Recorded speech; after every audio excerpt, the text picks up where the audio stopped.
Hey folks, Mike with Chasing Trail. Got Zendime with me. It is Sunday afternoon. We're out for a short ride today. I can't be gone too long. I got the dogs home alone. My wife and kids went down to the Monterey Bay Aquarium this weekend. I'm gonna shut this visor so I don't get another fucking bumblebee in the nose. That was unpleasant. Hopefully the audio is good today. I had to relocate the microphone a little bit because it was actually cutting the side of my head open when I took the helmet off. So I'm in my Shoei Hornet Dual Sport adventure style helmet today. Not that anyone gives a shit. But anyway, had to peel the microphone off, tore off some of the vinyl on my brand new, very expensive helmet, but this is the price you paid for dank content, so I really hope the audio is still good in this location.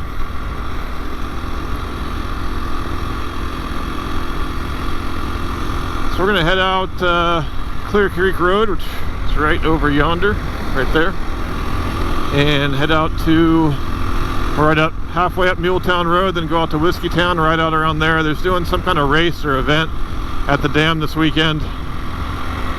Plus, just with the weather, it's going to be crazy crowded there today. Weather cooled back off. We're in the mid to high 60s today, so it's just a perfect day for riding.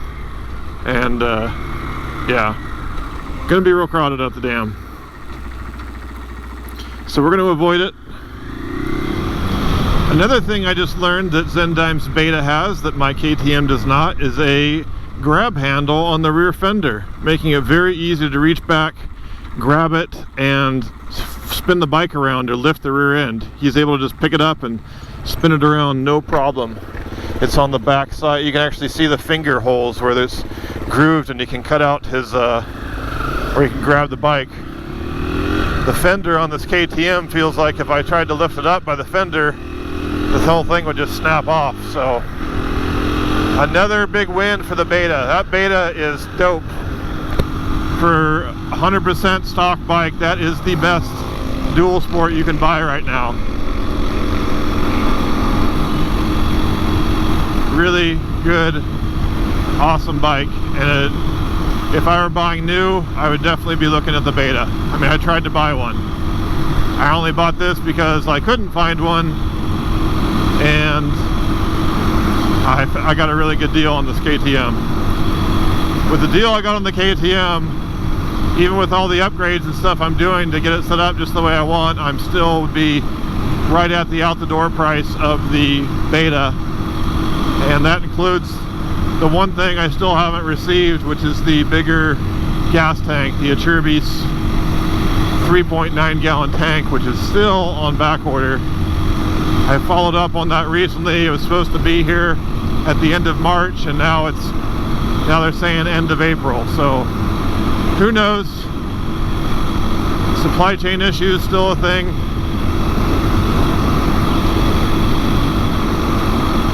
We're cruising along here at an indicated 65. That's about as high as this bike feels comfortable.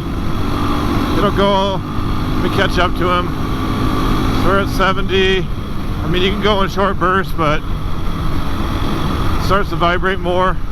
Actually, right at like 60, between 60 and 65, a lot of the vibrations, the foot pegs smooth out. But anything slower, like right now, it's vibrating like crazy. Just in the foot pegs, I don't mind the vibrations in the seat and the handlebar and stuff. Those don't usually bother me. But the foot pegs on this bike, it's pretty crazy. I'm sure I could get some kind of rubber mounted pegs or dampening or some bullshit, but I didn't buy this bike to be a street bike. I'm not worried about it. It's fine for the amount of street distance I do. And my next bike is going to be something better suited for longer street rides. So speaking of my next bike, I still haven't made a final decision. I'm leaning very heavily towards the Tenere 700. Wants me to go ahead.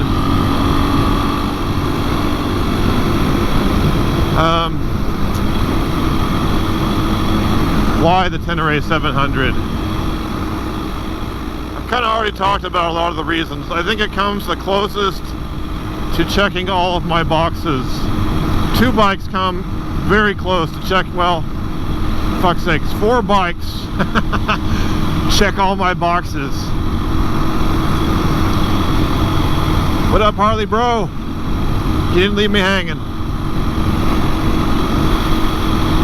The bike that checks,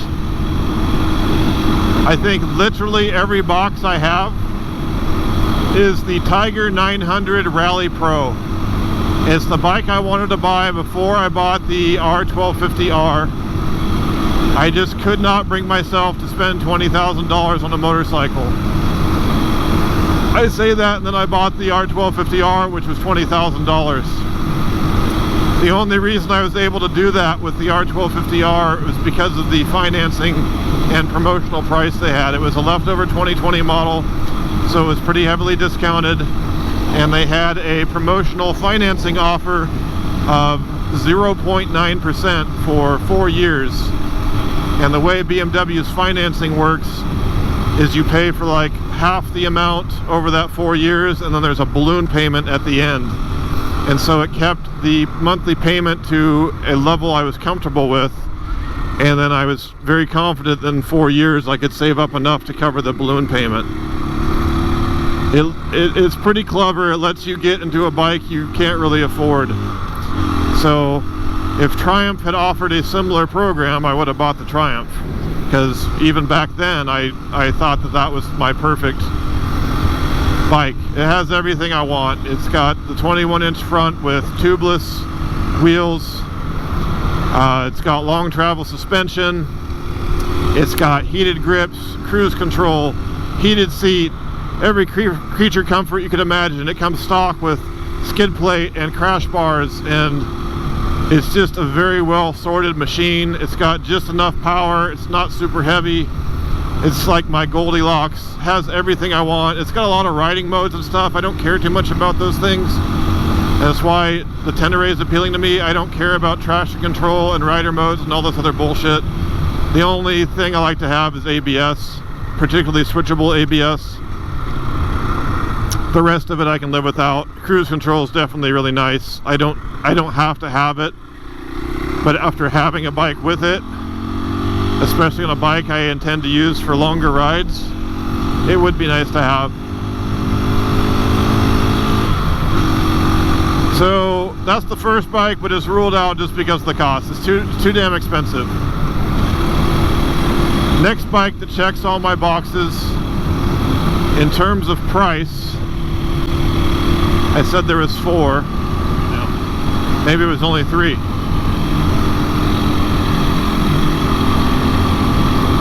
Yeah, okay, 3 bikes to check all my boxes. So the next bike is the Tenere. It doesn't check all the boxes, but it checks most of them. It's lighter, it has enough power, it's the hot new shiny thing. A lot of interest in it. It'll help my channel. I think it would be, as far as these adventure bikes go, about as light as I can get and still have the power and stuff I want. A lot of the things that I find is lacking are things I can correct with bolt-ons. Although when I add up the price of all the bolt-ons I want to do, I'm at almost $4,000. So that really adds to the already high out the door price of $13,000, and now we're at 17, and that's why I'm like, damn, you know, for 2 or 3 more, the Tiger 900 Rally Pro comes with all that shit, and so it will hold its value better. But I digress. It's still too much money. The Tenere really is too much money. So the next bike that comes closest for me, oh, look at all these Dual Sports out today. Hey, Dual Sport bros. Yeah, it's a Dual Sport party. What's this guy on? I don't know, he's going slow. I'm gonna have to pass him. I won't pass him here. I don't want to be a douchebag. Another bug right in the windshield. I'm glad I have this thing down today. I'll pick up on my conversation in a minute up here. Anyway, where was I? Oh, so the last bike that meets most of my criteria and is the one that I can actually afford is to buy this lightly used DR650, and I can completely build it out to be my perfect dual sport / light adventure bike. And there's definitely an appeal to that for me, just because I really enjoy buying all the Farkles and putting all that stuff on and customizing it. That's a big part of the fun for me. So not only can I get a bike that will have basically everything I want, minus maybe tubeless tires and cruise control and that shit and ABS, because it is an old bike, but it would be fully set up exactly for what I want and for a price that I'm still less than the out the door, considerably less than the out the door price on the Tenere. In fact, the bike itself is less than half of the price of the Tenere. Even with all the add-ons and stuff I want to do to it, I'm still several $1,000s under the Tenere. So financially, that would be the smart thing to do. My only reservation with doing that is sort of the longer distance comfort. You know, on a longer ride, if I want to ride up to Callahan or somewhere with my dad or over to the coast, you know, on a multi-hour ride, is it going to be comfortable for that? And this stuff's incredibly subjective. You know, to some people, they can get on a Honda Trail 125 and ride across the country and be fine. So I don't know. I think it would be fine for me, but I've never ridden one long distance, so I don't know. It would be a real bummer to get it all set up and then find out that it's not what I had hoped for.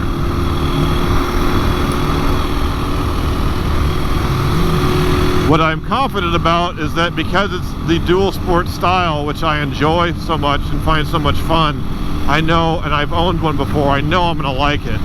I know it's a fun bike. I love the dual sport feel and style, and I'm certain I would be happy with it in that regard. Zendime's still behind me. We're good to go. Here we are on Muletown.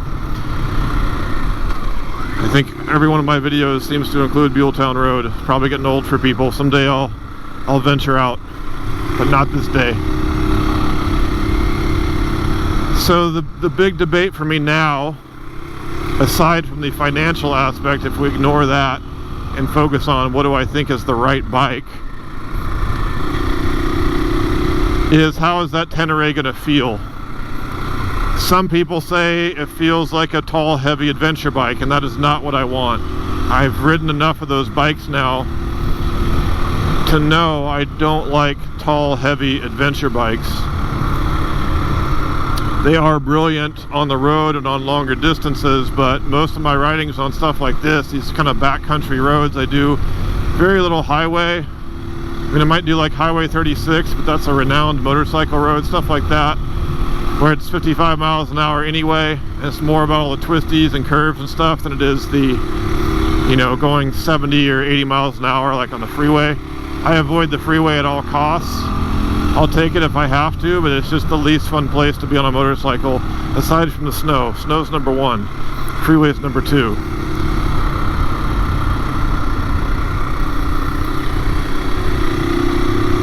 So, like I said, some reviewers and things I read describe the Tenere as a tall, heavy adventure bike, and others say it feels a lot like a big dirt bike. And that's where I'm really torn. If it feels like a big dirt bike to me, that's going to be perfect. That's exactly what I want. If it feels like an adventure bike, I'm going to be disappointed. So, don't know. If I had to pick right this minute, I'm going with the Tenere. And assuming everything works out at the dealership, that's very likely where I'm going to end up. It's something different. I've owned a DR60 before and I love that bike, but the Tenere seems to be really well liked by a lot of people. The engine and the power, I think, is going to be something I really enjoy. It's going to be way more off-road worthy than I even need, but should make, when I do take it off-road, despite being bigger and heavier, still fun to do in that environment. And I'm just excited about it. It just, when I think of, you know, for me, motorcycles aren't a practical thing, it's purely recreation, and I think about which one makes me excited, and it's the Tenere. The DR650 seems very practical. The Tenere seems exciting, and a lot of that probably is just because it's new. I really wish I could get a test ride on one, because that would tell me right away.